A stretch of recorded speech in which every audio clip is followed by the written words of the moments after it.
For me personally, I think that I haven't been actually given a great deal of advice throughout my career, and I think that's quite a challenge really, because people actually don't impart much advice to younger students. You almost have to go out there, make it for yourself and learn along the way, and you actually become more experienced and more mature as time progresses. So you've almost got to just throw yourself into the situations that arise and pick up the learnings on the way really. I think in terms of advice, what I'd say is to look at the work that's out there that you like and you think's really, really creative. Find the agencies that you are responsible for those pieces of work, and find the agencies that you have an affinity and bond with in terms of their work, and go and seek out those agencies and try and build contacts within those agencies as well. I think that no creative director wants to see people that are just sending out broad CVs or portfolios to a whole range of agencies. I think it's really important to know the industry, know the work, choose the agencies that you feel are a cultural fit for you.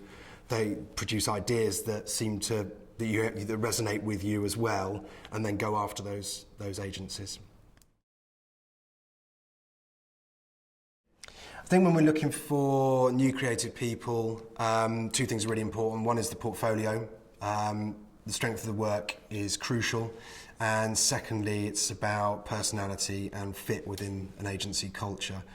So in terms of portfolio, we're looking for new ideas, fresh ideas, or just people that maybe have seen something from a slightly different angle that we've never seen before and never thought of in that way. And then secondly, it's about their personality, and obviously we're looking for someone who's going to add to a company culture, someone who's going to participate and bring a bit of sparkle and magic to the creative department, and really integrate themselves into the creative community that we have. I think finally, I think finally as well, we're looking for people who are committed, and people that if we give a brief to, they will work hard at trying to get a good solution to that brief. They may or may not always get it the first time round, but we need people that are reliable and committed to making something interesting. I think it's very important, very important. And I think the reason for that being is it's very competitive at the moment in the job market, and anything that makes one stand out from the rest of the crowd is always going to make you more memorable. Also, commercial work just comes with lots of parameters and lots of restrictions, and it's always good to see how an individual or a team can operate within those commercial realms, really. There's a lot of freedom in student briefs, which is great because it means that people can express themselves creatively and have a little bit more fun, but it's also just interesting to see the counter side of that a little bit when put into a commercial environment, and see how people respond.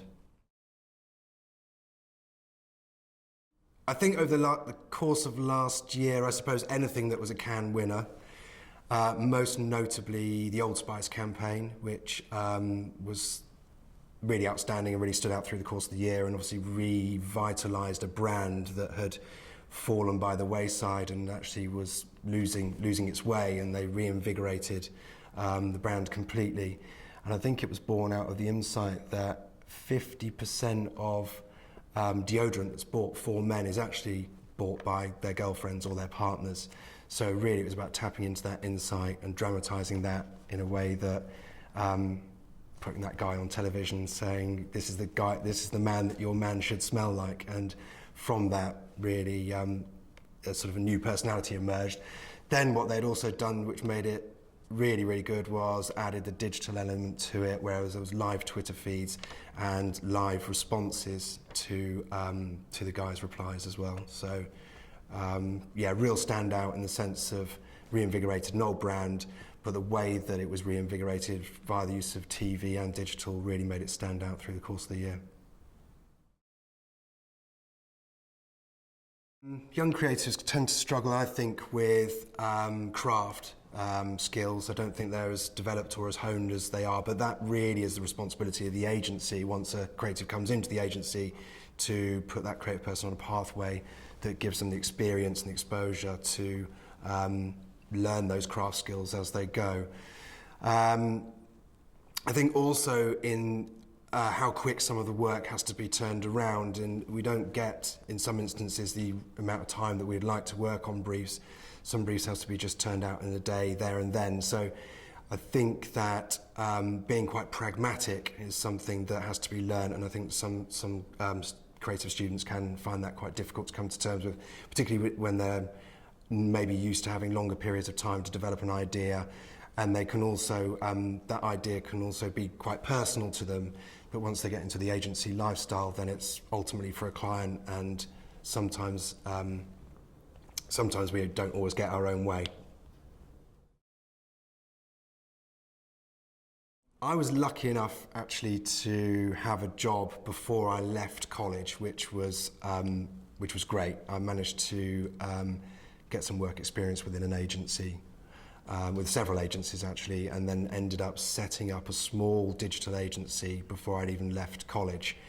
At that time, digital was quite new, so it was a bit of a brave new world, but we kind of gave it a go, and we were essentially squatting in these kind of disused offices and tried to set up this business. Over the course of the couple of years, I moved on from there and decided that I wanted to move towards more advertising-led agencies. And went through several roles, one of which was ARC, which is part of Leo Burnett. One was at Leader, which is M&C Saatchi, and really kind of got into advertising and understanding how digital's role within the advertising mix was playing out. I think at the time,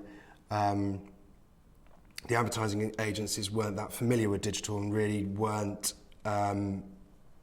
really able to transform it into something viable as a business offering.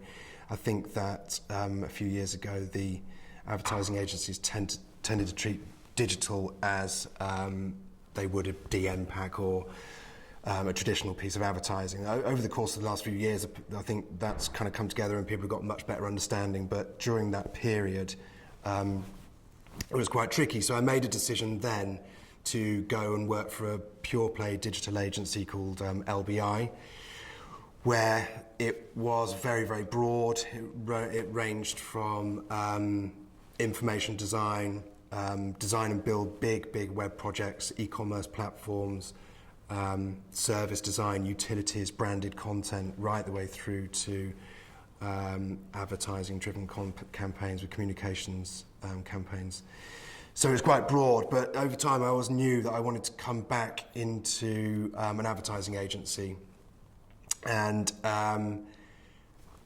then made that migration into here in EHS. But I think, so those are the companies I kind of work with, and that was the kind of journey I took. But on the way, I just gradually learnt more and more, and was able, fortunately, to make the ascension through the ranks of starting from a junior and going right up to creative director that I am now.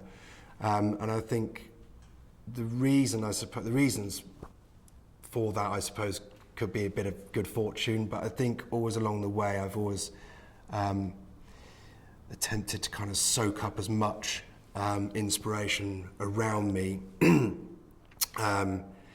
terms of the world around me, but also in terms of digital culture in general, and kind of participate in digital culture as much as possible, and involve myself in that, and that always ultimately informs the ideas that we arrive at for our clients.